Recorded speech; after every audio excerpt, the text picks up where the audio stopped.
En quoi consiste l'opération aujourd'hui donc? Aujourd'hui, ça va être la procédure inverse de ce que l'on avait fait en février, donc la repose de la travée. Et donc on va mettre la travée au-dessus de son emplacement final, et on va attendre que la marée baisse, que la Seine baisse, et donc progressivement la travée va descendre.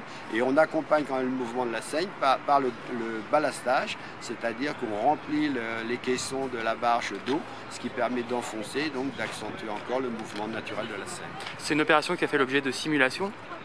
C'est une opération qui est très courante, hein, enfin très courante pour les professionnels qui la font, hein, pas pour nous, mais bien qu'à Rouen, c'est la technique qui a été utilisée pour poser le pont, hein, il y a 30 ans, et c'est une technique aussi qui a été en partie utilisée aussi, et qui a été utilisée d'ailleurs pour le pont Flaubert. Donc même les Rouennais qui ont un peu de mémoire vont retrouver trace de cette technique-là.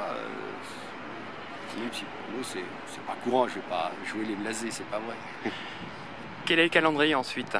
Le calendrier, c'est une réouverture fin août, hein, avec des tâches qui consistent à gérer les appuis, parce que là on va le poser, mais il faut des appuis glissants qui permettent d'encaisser, d'accepter les mouvements de la travée au niveau de la dilatation. Il faut les joints, toujours pareil pour la continuité, et surtout la chaussée. La chaussée avec un grenaillage de la tôle pour retirer la rouille, un vernis de protection, une couche d'étanchéité, les enrobés.